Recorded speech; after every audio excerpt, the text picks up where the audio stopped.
Today, I made every single player in the NFL a 99 overall. This is not clickbait. Literally over 3,000 players are the highest overall you can be in the game. Like ready, sort by overall. They're all 99. On top of that, every single one of their individual ratings is a 99. Like I even went so overboard that even every single free agent is a 99 because I had to make sure the title of this video was not a lie. So it should come as no surprise that every single team in the league is a 99 overall, which means your favorite team that probably sucks just like mine does has just as good of a chance as any to win the Super Bowl. Like in a regular game with their normal overalls, this is what it looks like when Sam Darnold tries to run out of the pocket. Like he's just not that fast. But this is what it's going to look like with a 99 overall Sam Darnold, like literally maxed out speed, agility, acceleration, everything, and juke moves too, and he's breaking tackles. That was nastier than I expected. What it honestly kind of feels like, if you've ever played it, is Madden 04 with Mike Vick, where he's just like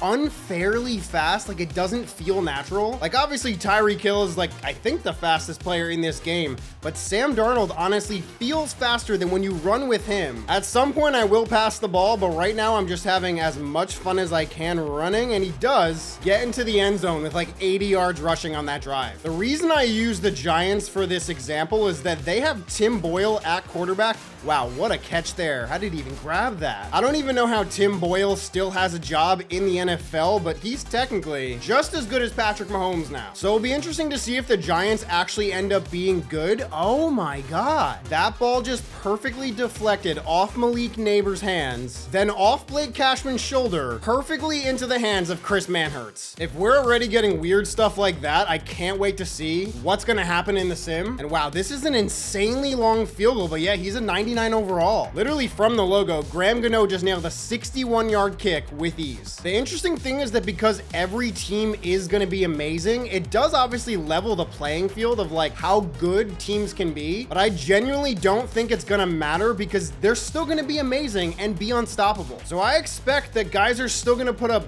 absolutely ridiculous numbers because yeah, they can just break tackles just like that. There's going to be no stopping them. Like I just used 3 different quarterbacks, and now I got my kicker out here who's going to throw a touchdown pass to Justin Jefferson, who just caught that ball one-handed in the back of the end zone. Now I'm actually going to quit this game and change the quarters to be 15 minutes long just so I could sim the whole game to see what the final score is. And wow, the Vikings won 112-65. That might honestly be more points than the Giants scored in real life all year. Okay, how many points did the Giants score this season? 273. That's literally a quarter of the points they scored all season in this game. Darnold had 1,000 yards and 16 touchdowns in this game. Like, you know, it's crazy when Tim Boyle has 540 and 5. We might actually break Madden Sim in this video. By the way, if you like this kind of video, hit the subscribe button and hit the like button too while you're at it. But shout out to Mr. Meow, Steve, and Samantha for being the latest subscribers to the channel. I even subscribed to their channels as a little fun surprise for them. So you should subscribe and maybe you'll be next. Okay, wow, we got some really interesting results. The Cowboys and Giants made it out of the NFC East. Insane the Giants went 11-6. I actually thought Madden Sim hated them. In the North, we got the Lions, Packers, and Vikings all making the playoffs. In the South, the Falcons went 13-4. And lastly, in the West, the Rams were the only team to make it in at 12-5. In the AFC East, the Bills, Dolphins, and Patriots all made the playoffs. Why am I not surprised? The Jets still cannot find a way to make it in. In the AFC North, the Bengals, Ravens, and Steelers all made it in. In the South, the Titans went 12-5 and are the #1 seed. Lastly, in the West, the Broncos made it in at 9-8. So let's see the stats. Oh my God. Joe Burrow led the league with 6,776 yards and 73 touchdowns. Jaden Daniels had 65-24 and 65 touchdowns. Michael Penix Jr., 6,100 yards and 68 touchdowns. Stafford, 6K yards and 62 touchdowns. Goff, 6,000 yards and 58 touchdowns. I have done hundreds of sims in Madden 25 and never seen numbers like this. Like Lamar is dead last in the league with 3,600 yards and 28 touchdowns. What about rushing? Saquon led the league with 1,800 yards and 19 touchdowns. After that, the numbers are still really good, but not that crazy. What about touchdowns? Oh my God. Lamar had 1,200 yards and 33 rushing touchdowns. this. I think we've actually broken the game. What about receiving?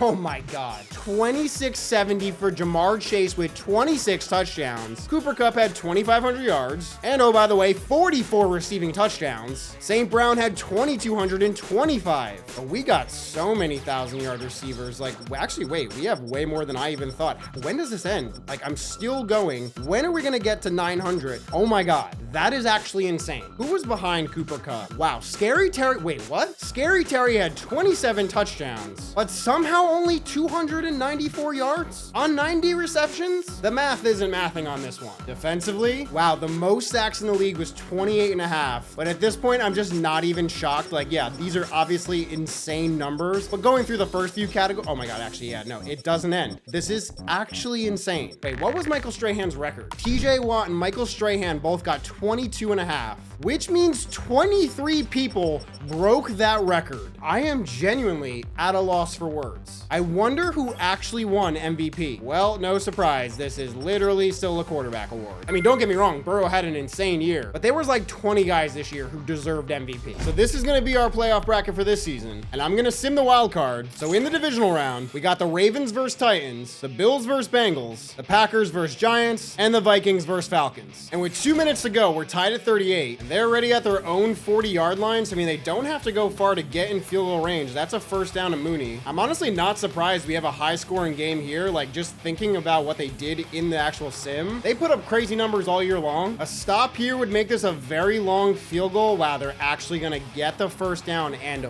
way more, he's actually gonna get the touchdown. That honestly might have been a mistake, because that gives Sam Darnold 45 seconds to tie this game up. The Falcons could have literally burned all the clock and kicked a game-winning field goal, but here we are with the Vikings having a chance. Darnold's definitely throwing that away. He did that on back-to-back plays, so good to know that even if everybody's a 99 overall, this game still loves to do it, and he's gonna do it for a third time in a row. I mean, there's 20 seconds left. They have no timeouts. They've effectively killed every last chance they had to win.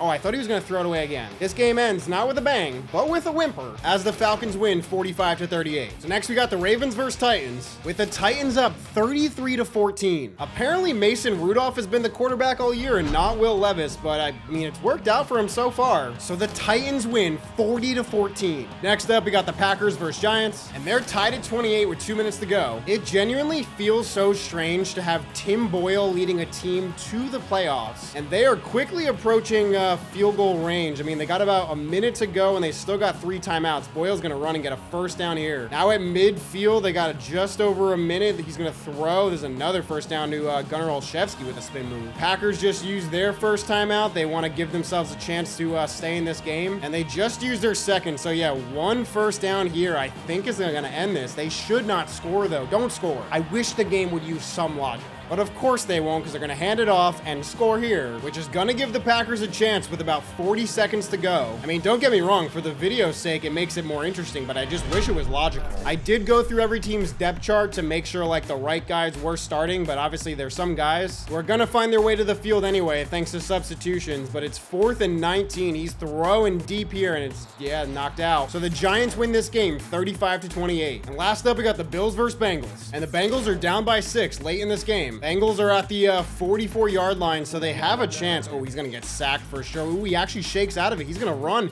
He almost gained a first down. He does get the first. That was a very hard-fought 10-yard gain, but he's going to throw here. Easy first down to Gesicki. About a minute 15 to go here. They're throwing the screen to Zach Moss, I think that is. They're going to gain 9. The Bengals just used their second timeout. They are playing aggressive here, but they're actually going end zone, and it's caught by Chris Evans. The Bills must have missed an extra point earlier in this game, so they find themselves down by a point with a minute to go. Allen is going to throw with easy first down here to Knox. Ooh, still going, shaking out of tackles. I honestly forget their numbers, so that might have been Kincaid. I mean, it doesn't really matter, but Allen's throwing deep, and he gets a first down here. To Cooper, down to the 27, and yeah, they're in the driver's seat now. They only have 1 timeout, so they do need to be smart about how they manage this. That's a risky pass, and for some reason, they just called that last timeout. They're going to run it. They might actually run out of time here. They are. Oh my God. So they just lost the game. That was the dumbest thing I've ever watched. They literally just handed the Bengals the win. So in the NFC Championship, we got the Giants versus Falcons, and they're tied at 24 late in this game. We're jumping in with the Giants at the 15-yard line. They're handing off to Singletary, who gains 7. Both teams got 3 timeouts, so I think they should be able to manage it pretty well. Of course, the Giants don't kill any clock. So now Michael Penix has a minute 20 to go 70 yards to keep the Falcons alive. He's gonna run and I think go nowhere. That's the thing, is like these mobile quarterbacks cannot really run the same, I guess, except Lamar. Yeah, because they're getting spied and he fumbles. And wow, the Giants picked it up. So they're going to be going to the Super Bowl. But now in the AFC Championship, we got the Bengals versus Titans. This is a crazy scoreline. Like, I just saw Burrow has 6 touchdown passes in this game. They get a first. Honestly, 500 yards and 6 touchdown passes does not even feel that weird for Burrow, but they're going to get another first down. They can't stop the clock though, so we're under a minute here, I think. Yeah, he's getting sacked, which is killer because that killed like 30 seconds for him. Burrow's going to roll out again. I think he should just throw us away. Takes a sack. It's 4th and 21 and there's 4 seconds, so there's no way this isn't the last play of the game. He's going end zone. I mean, there's a chance for PI, but they don't get it. So the Titans win 52-45, giving us the weirdest Super Bowl matchup. I literally said at the start of the video that your team might suck in real life, but in this video, every team has an equal chance to win, and we're actually going to overtime in this game, tied at 31. I kid you not, both teams have gone 3 and out multiple times. Like, this is maybe the 6th drive of overtime and nothing has happened.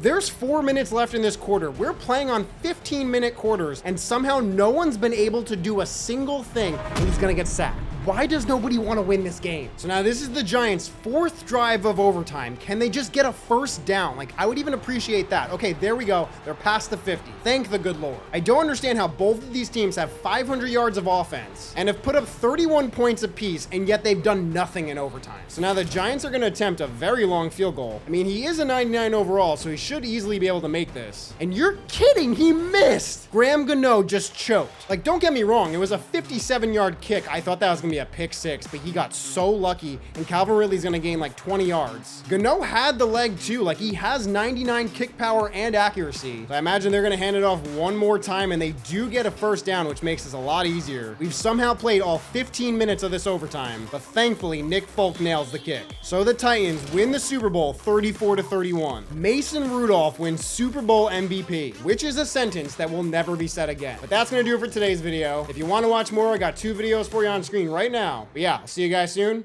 Be good people.